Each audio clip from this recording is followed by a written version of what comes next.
기도하시겠습니다.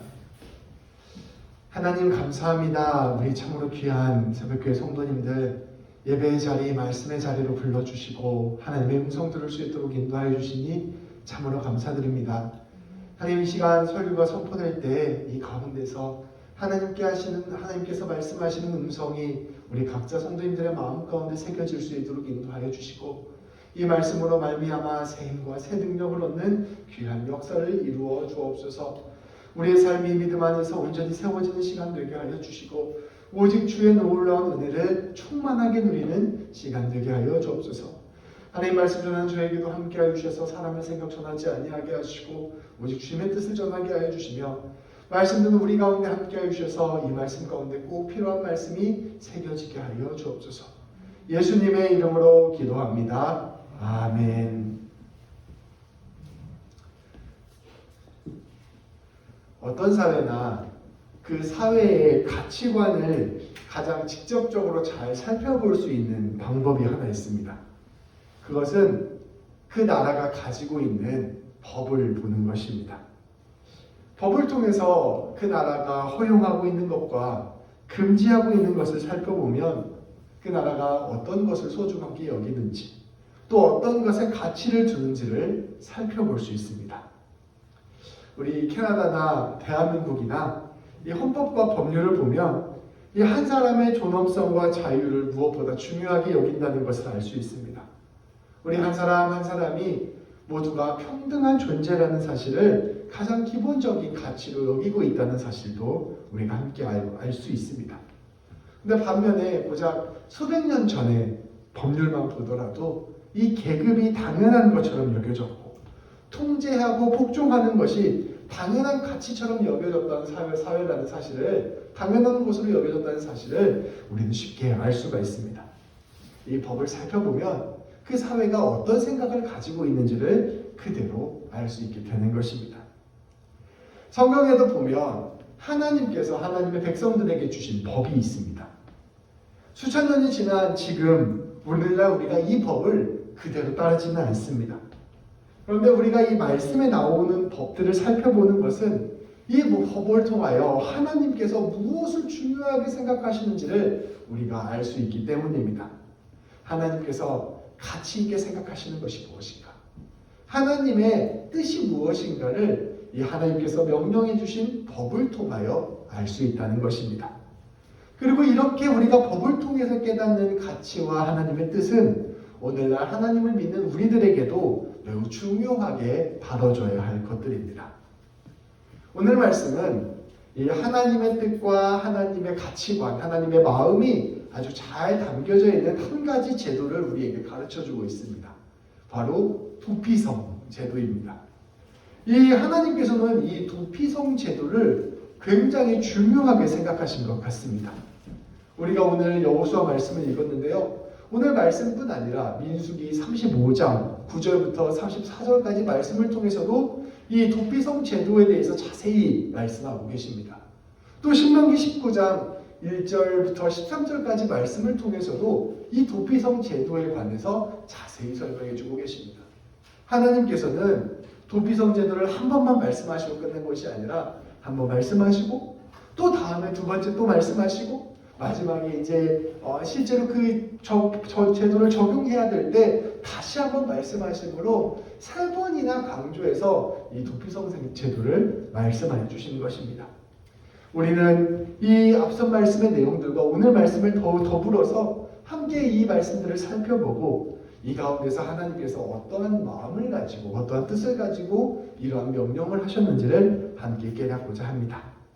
오늘 함께 읽은 말씀 1절부터 9절까지 말씀을 우리가 길지 않으니까 한 번씩 교독해서 한번 다시 한번 읽어보도록 하겠습니다. 9절은 다 같이 읽겠습니다. 여호와께서 여호수아에게 말씀하여 이르시되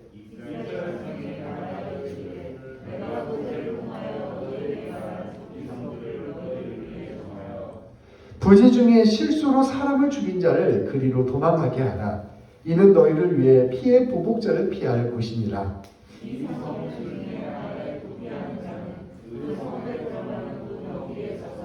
그 성문의 성도들에게 자기의 사건을 말할 것이요 그들은 그의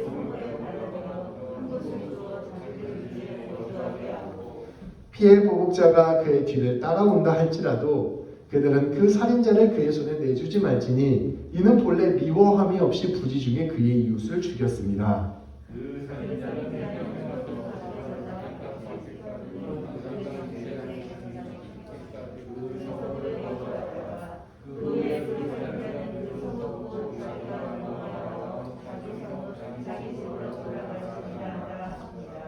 이에 그들이 납달리의 산지 갈릴리 게데스와 에브라임 산지의 세김과 유다 산지의 기럇 아르바 곧 헤브론과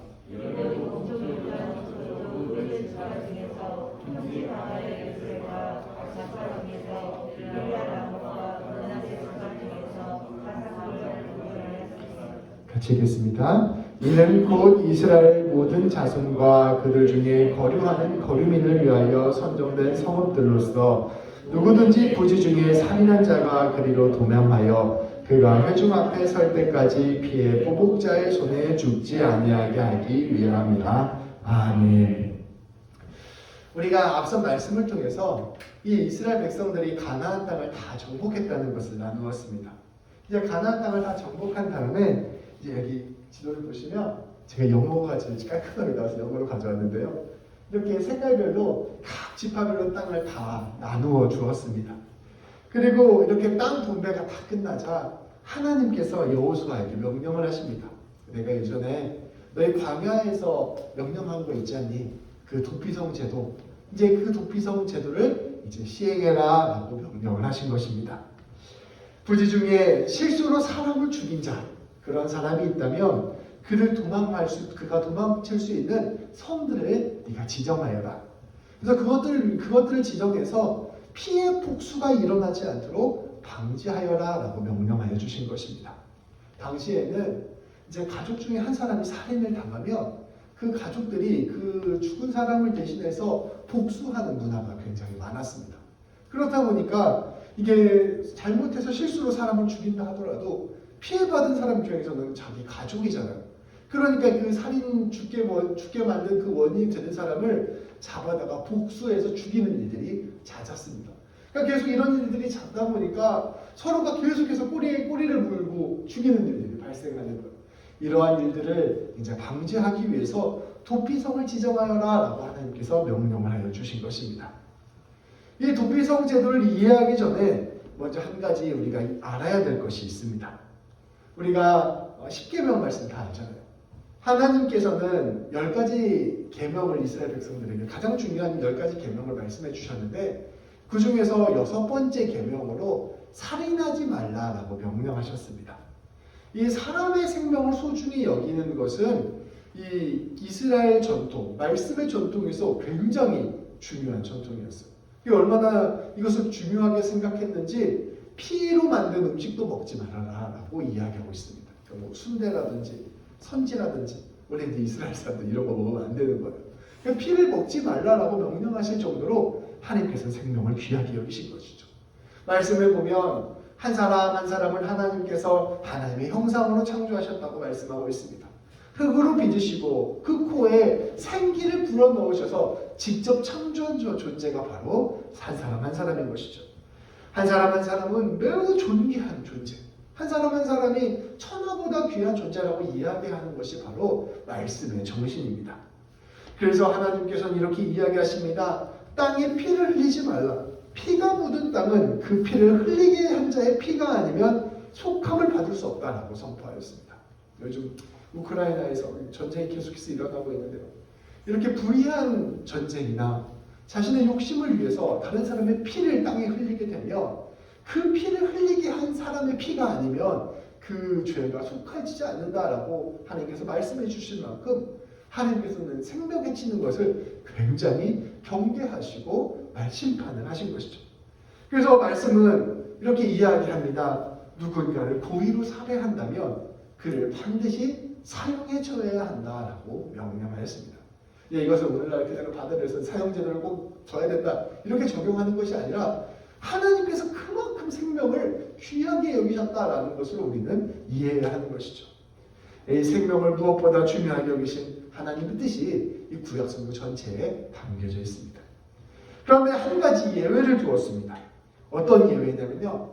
악이나 고의가 없이 죽이려고 해서 죽인 것이 아니라 실수로 사람을 죽이게 되는 경우를 말하는 것입니다. 그러니까 이 사람이 부주의해서 혹은 이게 사람을 죽을 줄 몰랐는데 이게 잘못해서 사람을 죽이게 된 경우에는 이러한 하나님의 심판의 법칙이 비껴나가게 되는 것이죠. 이 앞선 말씀 민수기 신명기 말씀은 이것에 대한 구체적인 예를 들어주었습니다. 예를 들면 이런 거예요. 이렇게 싸우거나 이런 게 아니라 고의가 아니라 그냥 우연히 사람을 밀치게 될 수 있잖아요. 지나가다가 부딪혀가지고 사람을 밀쳤는데 그 사람이 넘어져서 어디 돌에 머리가 부딪혀서 죽게 됐습니다. 이런 경우. 또 아무도 없는 줄 알고 그냥 아무 생각 없이 돌을 던졌는데 거기에 지나가는 사람이 있다가 돌에 맞아서 죽게 된 경우. 또 예를 들면 이런 거예요. 도끼질을 하는데 나무를 펴고 막 도끼질을 하는데 갑자기 도끼의 날이 날아가 버린 거예요. 근데 우연히 그 옆에 어떤 사람이 지나가다가 그 도끼날에 맞아서 죽게 되는 경우. 이런 경우는 내가 저 사람 죽여야지 라고 생각한 게 아니라 실수로 사람을 죽인 거죠. 이런 경우에 있어서의 예를 말하는 것입니다. 제가 이것이 오늘날에 어떻게 적용되는지 변호사 친구한테 물어봤어요. 오늘날 이게 어떻게 되냐? 오늘날로 따지면 과실치사라고 하더라고요. 그러니까 실수를 해서 사람을 죽이게 된 경우는 과실치사라고 하더라고요. 그리고 예를 들어서 이런 거예요. 이 친구가 땅콩 알러지 있는 걸 몰랐어요. 근데 이 사람이 땅콩 알러지 있는 걸 자기도 모르는 거죠. 근데 땅콩 먹다가 하나 딱 줬는데 그 사람이 그 땅콩 먹고 죽게 된 거예요. 그러면 이건 뭐냐? 이건 사실 이 사람도 모르고 저 사람도 모르고 특별히 그게 이 사람 죽이게 하려고 하는 통상적인 생각과는 좀 멀리 떨어지니까 이런 경우에는 아예 기소도 잘 안 되고 그냥 사고로 넘어간다고 하더라고요. 그러니까 그런 경우는 그렇고 실제로 이게 죽을 수 있는 실수인데도 그걸 조심하지 않고 실수를 경한 경우에는 과실치사로 처벌을 받는다고 합니다. 이런 경우에 있어서 하나님께서는 특별히 사형으로 처리하지 않고 도피성 제도를 준비한 것입니다. 이렇게 실수로 사람을 죽인 것을 사형으로 처리하는 것은 과한 것이라 하나님께서 생각하시는 것입니다. 또한 하나님께서는 그럼에도 불구하고 피해당한 사람들이 자기 가족이 죽었기 때문에 복수를 할 수 있잖아요. 그 복수를 방지하기 위해서 이제 도피성 제도를 준비한 것입니다. 그래서 이렇게 도피할 수 있는 성읍을 총 가나안 땅에 6개를 준비시켜 주셨습니다. 여기 보시면 별처럼 생긴 도시 이름이 도시가 바로 도피성이에요. 그러니까 최대한 45km 이내의 거리에 갈 수 있는 도시를 지정을 했다고 합니다. 그래서 어디에서든지 사고가 터지면 재빨리 그때부터 걸어가서 하루 나절이면 도착할 수 있을 만한 거리에 도피성을 지정해 놓은 것입니다. 그래서 가족들이 추격을 했을 때 2, 3일씩 걸리면 잡힐 수 있잖아요. 그러니까 하루 정도 걸리는 거리에 도망갈 수 있는 도피성을 만들어 놓은 것입니다. 도피성에 도달한 사람은 그 성읍 앞에서 성읍의 장로들을 만나야 됐습니다. 그래서 이 성읍 장로들에게 사실 내가 이 여차저차해서 이런 상황 때문에 도피성에 왔습니다 라고 말씀을 드려야 되고, 이 성읍의 장로들은 그 얘기를 듣고 판단해서 이 사람을 드릴 수 있도록 하였습니다. 성읍 안에 일단 들어오면 보복하려고 찾아온 사람들에게서 이 살인자를 보호할 의무가 있었습니다. 도피성은 이처럼 실수로 죽인 사람들을 보복 살해로부터 지켜주는 최후의 보루와 같은 것이었습니다. 그럼 우리가 이렇게 생각할 수도 있잖아요. 아니 그럼 사람은 죽였는데 저게 이렇게 도망치고 나면 그건 그 죽음 살해를 당한 사람 가족 입장에서 너무 억울한 것 아닙니까? 복수할 수도 없고 그러면 그거 그냥 하나님께서 사람 죽였는데도 방관하시는 거 아닙니까? 이렇게 생각이 들 수 있잖아요. 그런데 이 도피성에 들어간 사람에게는 한 가지 규칙이 있었습니다. 이제 들어갈 때는 자기 마음대로 들어가도 나올 때는 마음대로 못 나오는 거예요. 그 안에 들어가서 사람들 앞에서 완전히 재판을 받아서 특별한 형벌을 받기로 결정이 되거나 아니면은 그 도피성 그 전체를 관리하는 대제사장이 죽을 때까지 이 도피성에서 나올 수 없었습니다. 만약에 도피성에 들어간 사람이 자기 몰래 도피성에서 나와가지고 다니다가 그 죽은 사람의 가족들에게 살해를 당해도 책임을 물을 수가 없었습니다. 그러니까 한마디로 말하면 도피성은 일종의 보호처이기도 하면서 오늘날로 따지면 감옥과 같은 곳이었어요. 그러니까 그곳에 들어가서 오랜 시간을 지내면서 자신의 잘못을 반성하고 돌이키라는 하나님의 뜻이 담겨져 있었던 것입니다. 또한 그 가족들의 입장에 있어서도 이 사람이 오랫동안 갇혀있는 그 과정 속에서 마음을 좀 추스리고 이제 보복보다는 좀 화해할 수 있도록 하나님께서 장치를 만들어 놓은 그곳이 바로 도피성이라는 것입니다. 오늘 말씀에 나타난 이 도피성을 살펴보면 우리 하나님의 섬세하신 뜻이 어떠한 것인지를 우리가 알 수 있습니다. 우리 하나님께서는 우리 한 사람 한 사람의 생명을 가장 귀한 것으로 여기시고 한 존재 한 존재를 무엇과도 바꿀 수 없는 절대적인 가치로 여기십니다. 우리가 도피성을 통해서 또한 전체 구약 성경의 말씀을 통해서 우리가 깨달아야 할 것은 이처럼 하나님께서 사람을 귀하게 여기시는구나. 나도 귀하게 여기시고 내 앞에 있는 사람도 귀하게 여기시는구나 라는 것을 아는 것이 중요합니다. 사실상 오늘날의 법이 사람의 생명과 인격을 가장 귀한 것, 존엄한 것으로 여기는 것도 이러한 기독교적인 가치관에 바탕을 두고 있습니다. 그렇게 생명을 해치는 것은 지금도 가장 엄중하게 다루어지는 죄인 것이죠. 그런데 하나님께서 법을 만드실 때 또 한 가지 굉장히 중요하게 생각하신 것이 있습니다. 하나님께서는 법을 만드실 때 그저 결과만을 따지지 않으시고 사람의 의도를 중요하게 여기신다는 것입니다. 사람이 죽었어. 그러면 기계적으로 사람 죽인 사람은 어떤 벌을 받아. 이렇게 이야기하시는 것이 아니라 사람이 죽었다 하더라도 그 사람이 죽게 만든 그 살인한 사람이 어떤 의도를 가지고 그 일을 했는가를 살피신다는 것입니다. 그 사람이 고의로 그 일을 했는지 아니면 부지 중에 실수로 그 일을 했는지를 따져 물으신 것입니다. 이것은 거꾸로 생각하면 이렇습니다. 우리 하나님께서는 그저 결과뿐 아니라 사람의 마음과 의지를 살피시는 분이시라는 것이에요. 내가 그저 다른 사람 보기에 하나님 보시기에 겉모습만 그럴듯하다고 해서 하나님이 인정해 주시지 않는다는 겁니다.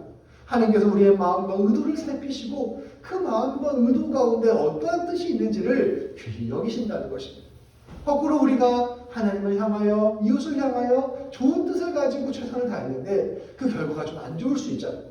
그러한 상황에 있어서도 하나님은 먼저 그 의도를 귀히 여겨주시고 그것을 생각해 주시는 것이라는 것입니다. 우리가 어떠한 결과를 내는 것만큼 오히려 그 결과보다 더욱 중요한 것이 어떠한 의도를 가지고 어떠한 과정을 가지고 어떠한 마음을 가지고 그 일을 했는가. 이것이 바로 성경이 우리에게 가르쳐 주시는 하나님의 뜻입니다.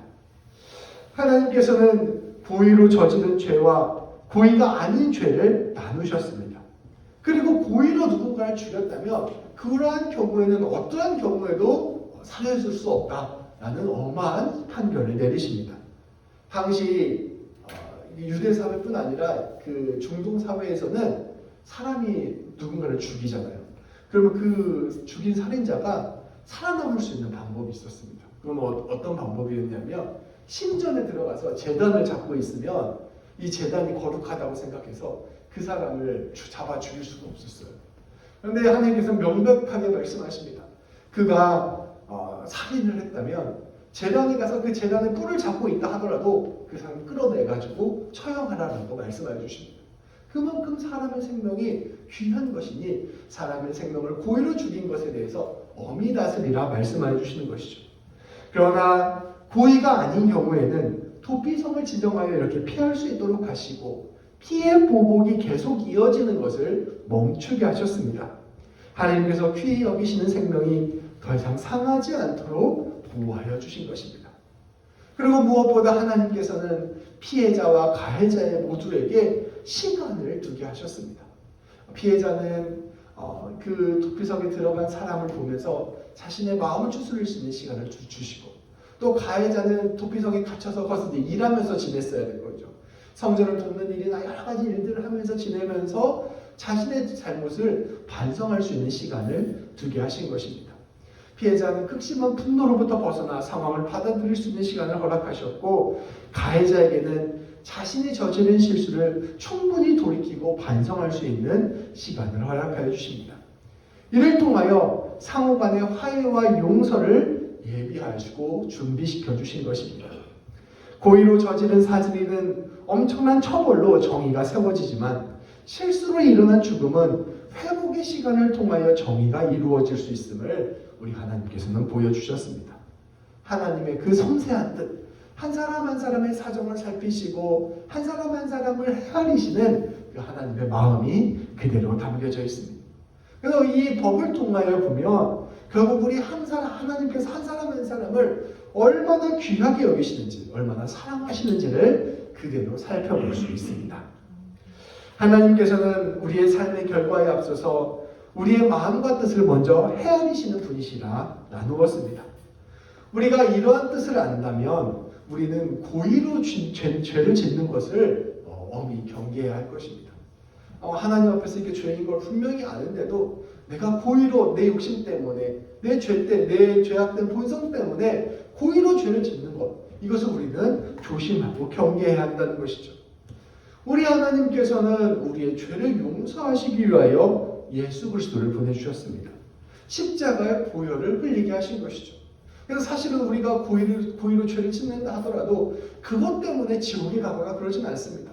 그러나 고의로 죄를 짓는다는 것은 하나님 앞에서 그 예수님을 보내주신 그 하나님을 무시하는 행위, 무독하는 행위입니다. 조금 더 직접적으로 표현하자면 그 예수님께 못을 박는 행위, 예수님에게 창을 찌르는 행위가 바로 고의로 죄를 짓는 행위라는 것이죠. 불의한 죄악을 단호히 심판하시는 우리 하나님께서 그 무서운 심판을 예수님에게 감당하게 하셨습니다. 예수님의 고난과 예수님의 십자가를 안다면 우리는 고의로 짓는 죄를 늘 경계하고 조심해야 할 것입니다. 내가 이 일이 하나님의 뜻이 아니라면, 내가 이 일이 하나님의 말씀대로 걸어가는 길이 아니라면, 이 일이 내 마음에 양심을 찌르는 일이라면 우리는 용기를 내어 그 길로부터 벗어나가야 하는 것이죠. 또한 동시에 우리 하나님께서는 불의와 죄악을 단호히 심판하시는 분이시지만 우리의 연약함과 실수는 기다림을 통하여 우리를 변화시키시는 분이시라는 것을 기억해야 합니다. 우리가 흔히 기도할 때 하나님, 우리가 알고 짓는 죄, 모르고 짓는 죄를 모두 용서해 주십시오 라고 기도하곤 합니다. 알고 짓는 죄는 우리가 그 죄를 짓는 것을 두려워해야 합니다. 근데 우리가 살다 보면 모르고 짓는 죄도 되게 많잖아요. 우리가 살다 보면 실수로 저지르는 죄도 되게 많고, 살다 보면 나의 연약함과 부족함 때문에 여전히 해결되지 않는 죄들도 굉장히 많습니다. 근데 우리가 기억해야 되는 것은 그런 우리 연약함과 실수를 우리 하나님께서 기다려주시고 변화시켜 줄 때까지 그 시간을 버텨주신다는 것입니다. 마치 우리 하나님께서 토끼손이 되어주셔서 당신의 품 안으로 우리를 담아주시고 우리가 변화될 때까지, 우리가 하나님의 뜻대로 빚어질 때까지 기다려주시는 분이 바로 우리 하나님이신 것입니다. 우리 하나님께서는 예수님의 십자가를 통하여 우리에게 용서와 사랑을 보여주셨습니다. 그리고 우리에게 끊임없는 하나님의 은혜를 베풀어 주십니다. 그것을 통하여 우리로 하여금 진실로 하나님의 백성이 되기를 허락하여 주시는 것입니다. 우리는 때때로 우리의 연약함과 무지 때문에 죄를 짓기도 하지만 우리 예수님께서는 그 모든 죄를 받아주시고 더 나아가 우리가 예수님 닮은 모습이 될 때까지 기다리시고 계시는 것입니다. 우리를 용서하시고 기다려주시는 예수님을 바라보며 이러한 하나님의 마음을 기억해야 할 것입니다.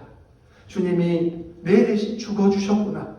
그것을 기억하면서 내가 주님이 내 나를 위해 죽어주셨는데 내가 그 예수님의 몸에 손 못 박는 일을 하지 말아야지. 그래서 내가 고의로 짓는 죄악으로부터 계속해서 멀어지려고 노력해야 할 것이며, 또 주님이 우리를 기다려주심을 기억하고 내가 더욱더 주님이 원하시는 뜻이 무엇인가를 헤아리며 살아가는 삶을 살아야 할 것입니다.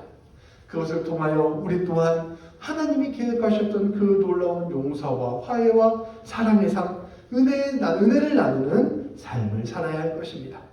그렇게 우리가 하나님의 마음을 기억하고 예수님의 십자가를 기억하고 하나님께 한 걸음 한 걸음 순종하며 나아갈 때 우리의 삶은 하나님이 원하시는 구원의 열매, 또 정의와 사랑이 이루어지는 귀한 삶이 될 것입니다. 이러한 귀한 삶을 살아가는 우리 모든 성도님들 되시기를 주님의 이름으로 축복합니다. 기도하시겠습니다. 하나님 아버지 감사합니다. 오늘 도피성을 통하여 하나님께서 우리에게 어떠한 마음으로 다가오시는지를 깨닫게 하여 주시니 참으로 감사드립니다. 하나님께서는 고의로 짓는 죄를 엄히 경계하시고 또 책망하셨습니다.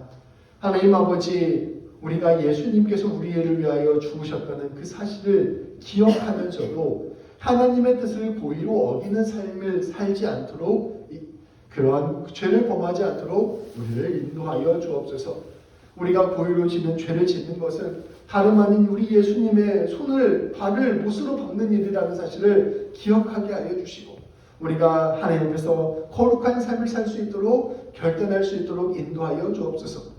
또한 더불어 부지불식간에 하나님 앞에서 짓는 죄악들도 여전히 많음을 고백하온데 그것을 위하여 기다려 주시고 인내하여 주시는 그 하나님을 우리가 동시에 기억할 수 있도록 인도하여 주시고, 날마다 하나님 의지하고 하나님의 사랑 붙들고 하나님의 뜻 깨달아 알므로 말미암아 하나님이 원하시는 모습으로 빚어져가는 우리 모두가 될 수 있도록 인도하여 주옵소서.